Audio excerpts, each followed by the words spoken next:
Bonjour, bienvenue sur JeuxActu, bienvenue à l'E3 2018. Nous sommes en ce moment dans la salle behind closed door de The Last of Us Part 2. Nous venons d'assister à la démo qui était donc la même que celle que vous avez pu découvrir également pendant la conférence de Sony. Je suis accompagné de Emilia Schwartz, ça c'est bien ça, qui est donc co-lead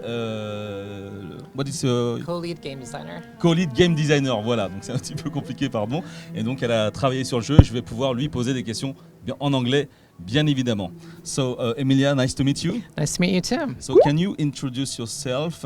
Did you work with for the first Last of Us, for example? So my name is Amelia Schatz. I'm co-lead game designer on The Last of Us Part 2. And yes, I did work on the original Last of Us. I started at Naughty Dog in 2010. So I worked there on Uncharted 3. I was the level designer for the Burning Down Chateau. Okay. And then I worked on The Last of Us and then Uncharted 4 as well. Okay, I'd like to know how long did you, when did you begin the development of Last of Us Part 2 exactly? The Last of Us Part 2, the development for that started almost immediately after The Last of Us Part 1 wrapped up.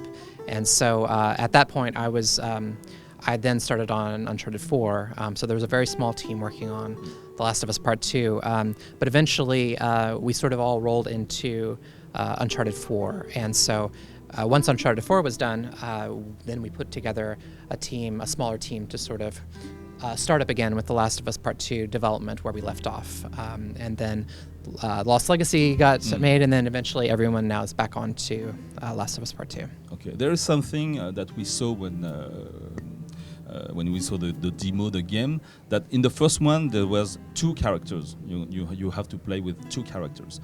And now, since you announced the game, there's only one, Ellie. So what does it change exactly into the gameplay? At this point we're just ready to show sort of Ellie as a playable character.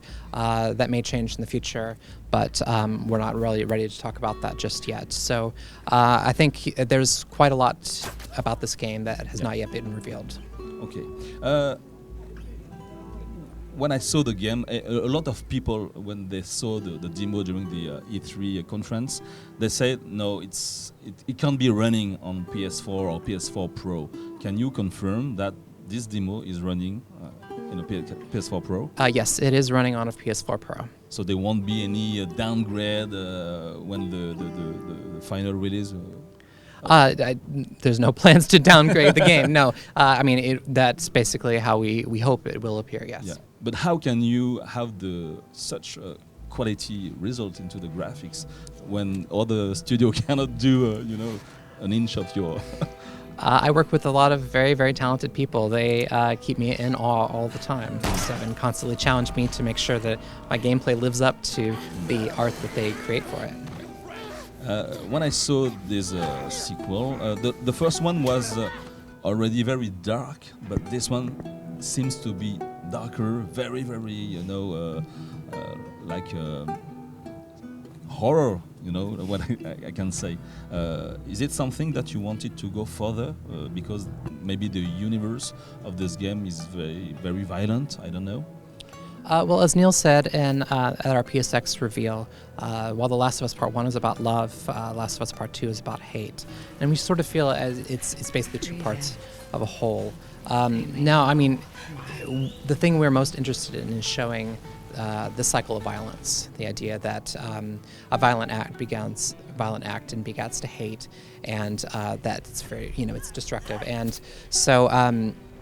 but at the same time, we want to portray realistic people, and people have very complicated lives, very complicated emotional lives. And so you see from the beginning of our demo, Ellie in her community in Jackson, Wyoming, talking with her friends, dancing with someone she's interested in, that sort of stuff. Ellie's a complicated person, and so you'll see all sides of her throughout the game. Okay. It is funny because when the demo started, it's a very love atmosphere. There's the kissing, and then we switch to a very dark gameplay session, and then we're coming back through the kiss, and we are ending with Ellie smiling. Is it something that you wanted to show the contrast between hate, love and hate. That's right. I think that anytime you want to show anything very strongly, you want to contrast it versus another. So that was very intentional. Yes. Okay. What about the gameplay? Can you talk about the difference that you made with the first one? There's something that I observed into the demo. It seems more fluid, more natural, more organic, especially when I saw Ellie running, grabbing a bottle and then throwing to an enemy. Is it something that we can do in every circumstances?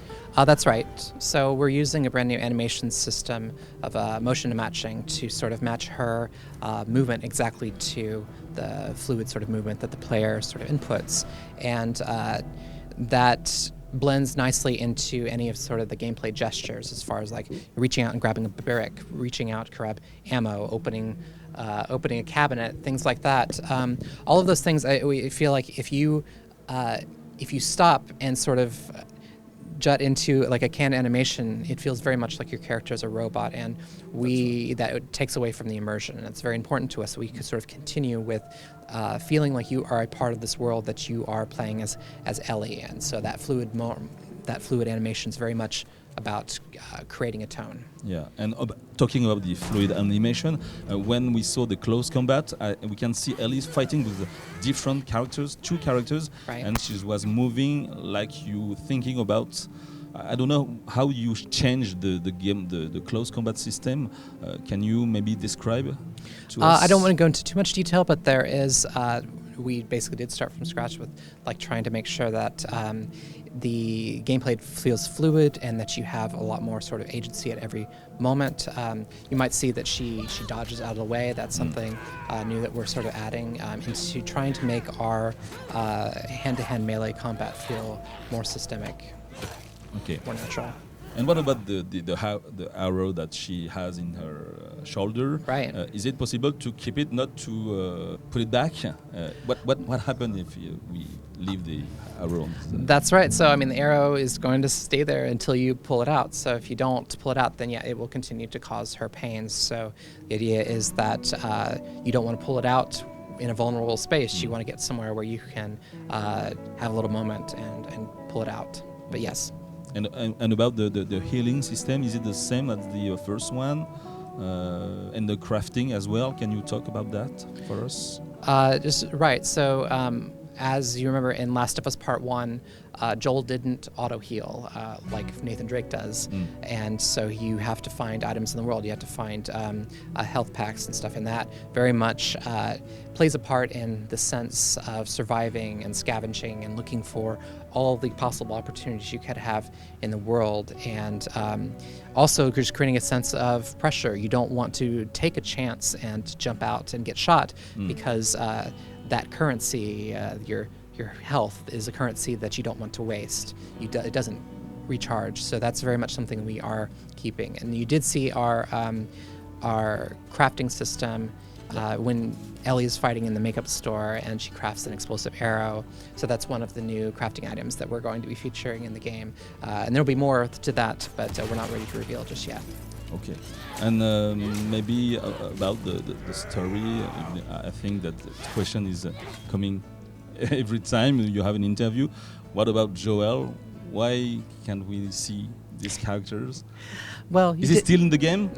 You did hear at the very beginning Jesse talking to her about her old man. Yeah. So Joel is very much a part of this story, and we're not quite ready to sort of give his full reveal just yet. But okay. And about the freakers, what's the name of the zombie in your game? Clickers. The infected. The infected. Okay. Right. So, is there some new infected in the game? Are there maybe their attitude is going to be different than the first one? So the infected are definitely a huge part of the world still. And as we sort of teased a little bit in our PSX cinematic with the clickers sort of coming in, they're definitely a constant threat in this world. And we are not quite ready to show them, but yeah, I can't wait to let you see them. Okay, and it's going to be my last question, and I think Sure. you're going to be telling me that you cannot talk about this. Are we going to wait a long time before the release of the game? It's very long, short, long. Right now, 2019, I don't know. right now we're trying to focus just on trying to make the game as best we can, and we don't quite have a release date in mind or available to give you just yet. Okay. Thank you. But very it'll be much. worth the wait. Okay. Thank you, Emilia. Thank you very much. Absolutely, it's Thank been a you. pleasure. Thank you. Thank you. Ben voilà, l'interview se termine. Merci de nous avoir suivis jusqu'au bout. Restez bien connectés sur JeuxActu. On vous propose d'autres vidéos en direct de l'E3 2018. À très bientôt. Ciao.